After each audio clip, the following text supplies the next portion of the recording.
سابق سفارتکار عبدالباسط نے ہمیں جوائن کیا ہے. بہت شکریہ عبدالباسط صاحب آپ کے وقت کا. یہ بڑی ڈیولپمنٹ آپ دیکھ رہے ہیں, اسماعیل ہنیہ جو کہ حماس کے سیاسی سربراہ تھے انہیں بھی قتل کر دیا گیا ہے. اس کو کس طرح سے دیکھ رہے ہیں آپ؟ جی ہاں, سیریس ڈیولپمنٹ ہے, اور خاص طور پہ ایران کے لیے یہ ایک بڑی امبیرسنگ سی سچویشن ہے, کیونکہ جس موقع پہ وہ گئے ہوئے تھے, جو ایونٹ اٹینڈ کرنے گئے ہوئے تھے, اس میں تو بالکل فول پروف سیکیورٹی ہونی چاہیے تھی. اور اب ایران کس طرح اس پہ ری ایکٹ کرتا ہے, that is to be seen. اور مجھے اپنا لگتا یہی ہے کہ کچھ وار تھیٹر ایکسپینڈ بھی ہوگا. ایران اس کو اس طرح تو اگنور نہیں کر سکتا. اسماعیل ہنیہ کی شہادت جو ہے ایک بہت بڑی ڈیولپمنٹ ہے, اور اب دیکھنا یہی ہے کہ ایران اس کو کوورٹ طریقے سے ریئیکٹ کرتا ہے, اوورٹ طریقے سے کرتا ہے. اب ان کے صدر بھی نئے آئے ہیں, تو ہی ول ٹیک ہز ٹائم. اور بہرحال یہ ہے کہ نیتنیاہو جو چاہتا ہے کہ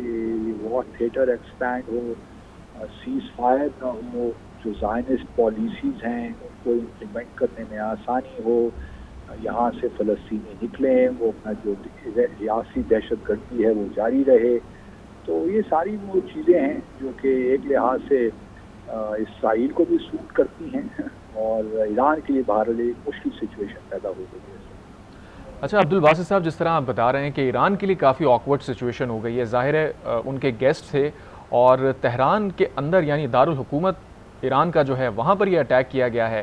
یہ کس طرح پاسبل ہوا؟ کیونکہ جس طرح آپ نے بتایا کہ جب بھی فورن ڈگنیٹریز آتے ہیں تو ان کا ایک سیکیورٹی پروٹوکول ہوتا ہے, گیون کہ اسماعیل ہنیہ کو کس قسم کے تھریٹس آلریڈی موجود تھے, اور ایران جو کہ آلریڈی اس طرح کی کارروائیوں کا سامنا پہلے بھی کر چکا ہے. اس سے پہلے جو ایران کے اٹامک پاور کے سائنسدان تھے ان کو بھی اسی طرح قتل کیا گیا, ایک ریموٹ گاڑی سے انہیں حملہ کر کے شہید کیا گیا. تو سیکیورٹی انوائرمنٹ ایران کا اپنا جو ہے, اور اس کے ساتھ اسماعیل ہنیہ کو جو سیکیورٹی تھریٹس تھے, ڈو یو تھنک کہ ان کے سیکیورٹی ارینجمنٹ بہتر ہونے چاہیے تھے؟ ڈیفینیٹلی, اس میں تو کوئی دو آرا ہو ہی نہیں سکتی. اگر انہوں نے بلایا تھا اسماعیل ہنیہ کو, اور باقی وفود بھی تھے, بلکہ پاکستان کے ڈپٹی پرائم منسٹر وہاں موجود تھے, تو اگر یہ ایک ایران کے لیے ایک سچویشن تو ہے کہ ایک ایسا ملک جو کہ کلیم کرتا ہے کہ جی ہمارے ہاں تمام چیزیں اوکے, اور اس قسم کا سیکیورٹی لیپس ہو جانا بہت ہی ایک کمپیریزن سچویشن کریٹ کرتا ہے ایران کے لیے. اب آبویسلی ایران نے اس سچویشن کہیں نہ کہیں تو سیٹل کرنا ہے اس کو. اب دیکھنا یہی ہے کہ پریزیڈنٹ پزشکیان کیا سچویشن, کس طرح اس کو ریئیکٹ کرتے ہیں, کس طرح ان کا ریئیکشن آتا ہے. لیکن یہی ہے کہ اسماعیل ہنیہ تو خیر اب شہید ہو گئے, چلے گئے, لیکن جہاں تک جدوجہد کا تعلق ہے, اس علاقے میں حماس کی اپنے حق خود ارادیت کے لیے, وہ تو میں سمجھتا ہوں اس پہ کوئی خاص فرق نہیں پڑے گا, کیونکہ وہ پولیٹیکل جو ونگ ہے حماس کا, اس کے لیڈر تھے. جہاں تک ملٹری ساری اسٹریٹجی ہے وہ تو وہاں پہ یحییٰ سنوار جو ہیں ہیڈ ہیں حماس میں, وہ اس کو لیڈ کر رہے ہیں, تو اس میں کوئی فرق نہیں پڑنے والا. لیکن البتہ ایک اسرائیل کے لیے ایک سچویشن اس حوالے سے اس کے پرسپیکٹو سے بہتر ہے کہ یہ جو وار ہے, جو سیز فائر کی سب لوگ باتیں کر رہے تھے, وہ ساری ایک طرف ہو کے رہ گئی ہیں. اور نیتنیاہو کا جو ایجنڈا ہے کہ یہ وار پرولونگ ہو اور یہ ٹرمپ آ جائیں کسی طریقے سے الیکشن میں, تاکہ مزید اور زائنزم کا جو ایجنڈا ہے کہ فلسطینیوں کو یہاں سے نکالیں اس سارے خطے سے, تو اس میں لگتا ہے کہ وہ فی الحال لگتا ہے یہ کامیابی ہوئی ہے. لیکن کس حد تک یہ کامیابی سسٹین کرتی ہے وہ آپ دیکھیں گے آنے والے دنوں اور ہفتوں میں. اچھا عبدالباسط صاحب, یہ بتائیے کہ آپ کیا سمجھتے ہیں کہ ایران کو, ظاہر ہے یہ تو بہت مشکل صورتحال کا سامنا کرنا پڑے گا, اور جو نئے ایرانین پریزیڈنٹ آئے ہیں ان کے لیے بہت ہی مشکل صورتحال ہو گئی ہے کہ انہوں نے ابھی حلف برداری کی تقریب سے فراغت حاصل کی ہے اور اگلے ہی صبح یہ اٹیک ہو جاتا ہے. ظاہر ہے ان کے لیے, ان کے نئے مینجمنٹ کے لیے, آفس کے لیے بہت مشکل صورتحال بنے گی. لیکن دوسری طرف جو اسرائیل ہے, نیتنیاہو کی پالیسی کی آپ بات کر رہے تھے, انہیں اس سے کیا اچیو ہوگا؟ دیکھیے ان کو تو جہاں تک مسعود نئے صدر کا تعلق ہے, وہ آبویسلی مطلب ریلیٹیولی وہ کہا جاتا ہے کہ ریفارمسٹ ہیں, لیکن ریفارمرز ممکن ہے کہ جو ایران کے اندر صورتحال ہے اس کے لیے ہو، لیکن جہاں تک ایران کی فورن پالیسی کا تعلق ہے اس میں کچھ زیادہ ان کے لیے کرنے کے لیے نہیں ہے، اور وہ ایونچولی تو فیصلہ سپریم لیڈر نے ہی کرنا ہے کہ کس طرح اس پہ ہم ریئیکٹ کریں گے۔ جہاں تک اسرائیل کا تعلق ہے، جیسا میں نے پہلے ذکر کیا، اسرائیل کے لیے تو ایک اچھی سچویشن کریٹ ہوئی ہے نتنیاہو کے لیے، لیکن یہ بھی بھولنا نہیں چاہیے کہ اگر حزب اللہ کو ایران کی ایک لحاظ سے ان کو انکریج کرتا ہے کہ آپ تل ابیب کو نشانہ بنائیں، تو اس میں پھر کیونکہ وہ ان کے لیے کوئی مشکل کام نہیں ہے حزب اللہ کے لیے، تو پھر وار تھیٹر جو ہے وہ ایکسپینڈ ہوگا، اور اس سے جہاں پرسنلی نتنیاہو کو فائدہ ہوگا، لیکن وہاں اسرائیل کے اندر بھی ایک مزاحمت اٹھے گی، کیونکہ اس وقت بھی اسرائیل کے اندر بہت سے یہودی جو اسرائیلی شہری ہیں وہ ڈسپلیسڈ ہیں انٹرنلی، اور بہت سے علاقے جو ہیں نارتھ اسرائیل ان کو بھی خالی کیا گیا ہے۔ تو اس وجہ سے اگر تل ابیب میں بھی اس قسم کی ڈسٹرکشن شروع ہوتی ہے، جو حملے میں آتا ہے، تو پھر تل ابیب کے آپ اندازہ کر سکتے ہیں کہ جس کا مسئلہ پولیٹیکل ریپرکشن ہو سکتا ہے نتنیاہو کے لیے، اور پھر وہاں پہ یہ موومنٹ بھی زور پکڑ سکتی ہے کہ وہاں پہ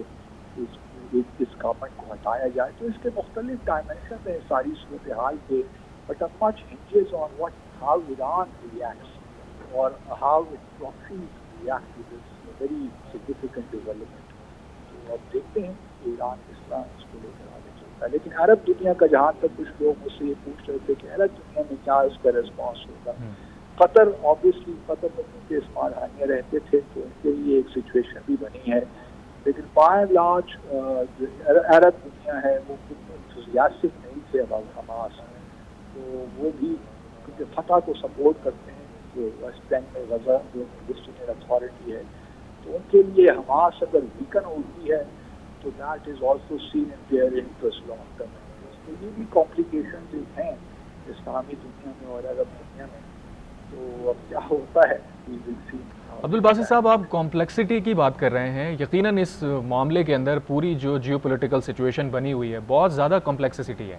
لیکن ابھی اگر ہم صورتحال کو دیکھیں، ابھی تک اس کی ذمہ داری اسرائیل کی جانب سے باقاعدہ قبول تو نہیں کی گئی ہے کہ انہوں نے اسماعیل ہانیہ کو ٹارگٹ کیا ہے۔ ازیوم کیا جا رہا ہے کہ اس کے پیچھے اسرائیل ہی ہو سکتا ہے، گیون کہ ان کے پریویس تھریٹس کیا تھے۔ تو ایسی صورتحال میں ڈو یو تھنک کہ کوئی اسپوائلر بھی ہو سکتا ہے بیچ میں، تاکہ یہ جو آپ کہہ رہے ہیں کہ وار تھیٹر ایکسپینڈ ہوتا رہے، اس کے اندر فیول ڈالنے کے لیے کسی اسپوائلر نے یہ کام کیا ہو؟ نہیں، تو دیکھیے فور گون کنکلوژن کہ اسرائیل کے علاوہ اور کوئی بھی ایسا کام نہیں کر سکتا، کیونکہ ابھی دیکھیں نا ریسنٹلی گولان ہائٹس پہ حملہ ہوا اور اس پہ حزب اللہ نے کہا کہ جی ہم نے نہیں کیا یہ، لیکن اسرائیل نے انسسٹ کیا کہ جی آپ ہی نے کیا ہے، اور اس کے بعد انہوں نے ریاکٹ بھی کیا ہے اس کے اوپر۔ تو اسرائیل کا جہاں تک تعلق ہے وہ ان کے انٹرسٹ میں ہے، اور پہلے بھی کوششیں کرتے رہے ہیں اسرائیل، بلکہ اسماعیل ہانیہ کے جو فیملی کے اپنے لوگ، ان کے اپنے بچے بھی ریسنٹلی ان کو شہید کیا گیا ہے، تو اسماعیل ہانیہ تو ان کی ٹارگٹ لسٹ میں موجود تھے۔ بس اصل معاملہ یہ ہے کہ یہ ایران میں ہوا ہے، اور ایران میں ہونا جو ہے وہ اس کی بہت سیریس امپلیکیشنز ہیں، اور ایران نے اب کس طرح ریئیکٹ کرنا یہ اب دیکھنے والی بات ہے، لیکن I think Iran will take its time, وہ کوئی جلد بازی میں ریئیکٹ نہیں کریں گے، لیکن بہت ڈیلے بھی نہیں کریں گے۔ بہت ڈیلے بھی اگر ہو جائے گا تو اس میں بھی یہی ہوگا کہ یہ کچھ کر نہیں سکے، تو پھر وہ ڈائلیوٹ ہو جاتی ہیں چیزیں، بالکل۔ تو بہت امیڈیٹ ریئیکشن بھی نہیں آئے گا، لیکن قریب ہم دیکھیں گے کہ ایران کی طرف سے کچھ نہ کچھ ڈائریکٹ یا انڈائریکٹ اوورٹ ریئیکشن ضرور ہے۔ صحیح۔ اچھا عبدالباسط صاحب، چونکہ آپ کا ایک سفارتکاری کا وسیع تجربہ ہے، آپ خود سفارتکار رہے ہیں، آپ سے جاننا یہ چاہیں گے کہ جس طرح آپ تجزیہ کر رہے تھے پہلے کہ نیتن یاہو خود مزاحمت کا سامنا کر رہے ہیں اسرائیل کے اندر، وہاں سے آوازیں اٹھ رہی ہیں انہیں ہٹانے کے لیے، ظاہر ہے اسرائیل کے اندر بھی ایک ایسی فیلنگ موجود ہے کہ جو موجودہ قیادت ہے اسرائیل کی وہ اسرائیل کے انٹرسٹ میں کام نہیں کر رہی ہے، اور جو نیتن یاہو ہے ان کے اوپر پہلے بھی الزامات لگتے رہے ہیں ان کی حکومت کے اوپر، اور خاص طور پر ان کی اپنی ذات کے اوپر کرپشن سے متعلق، اور ان کے اوپر کچھ کیسز بھی ہیں۔ تو کچھ لوگ یہ بھی پہلے تجزیہ کرتے رہے ہیں کہ وہ اپنے اقتدار کو طول دینے کے لیے اس جنگ میں کودے تھے، اور اب چونکہ وہ مزید ان پاپولر ہوتے جا رہے ہیں تو اس طرح کے وہ میجرز لے رہے ہیں. لیکن ان کے لیے تو یہ سچویشن بڑی پولیٹیکلی مثبت ہے نا. اسماعیل ہانیہ کا سیٹ سے چلے جانا وہ کہ اسرائیل کلیم نہیں کر رہا، لیکن یہ پولیٹیکلی بینیفیشل ہے میرے خیال میں اسماعیل اپنے بن نیتن یاہو کے لیے. وہ تو آفیشلی تو کلیم نہیں کریں گے کہ ہم نے کیا ہے، لیکن انڈائریکٹلی یہ اسرائیل کی جو ایک لحاظ سے پینیٹریشن ہے، اور خاص طور پہ ایران میں جو کوئی ایک پینیٹریشن ہے کہ وہ اسماعیل ہانیہ کو بھی قتل کر سکیں، ان کو شہید کر سکیں،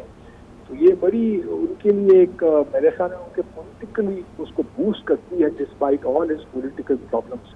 at least for now Israel کو لوگوں کے مورال کو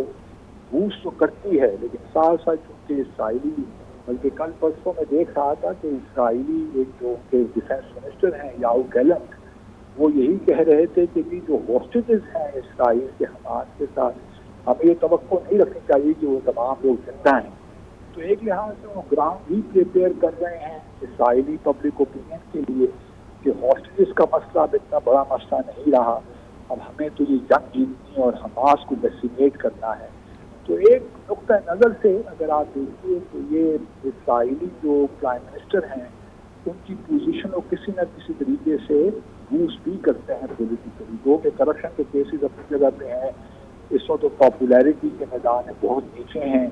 بٹ اسٹل کہ وار ہے تو اس میں یہ پولیٹیکل بینیفٹ اس سے وہ لے سکتے ہیں کہ اسماعیل ہانیہ کوئی چھوٹی موٹی فگر نہیں تھے،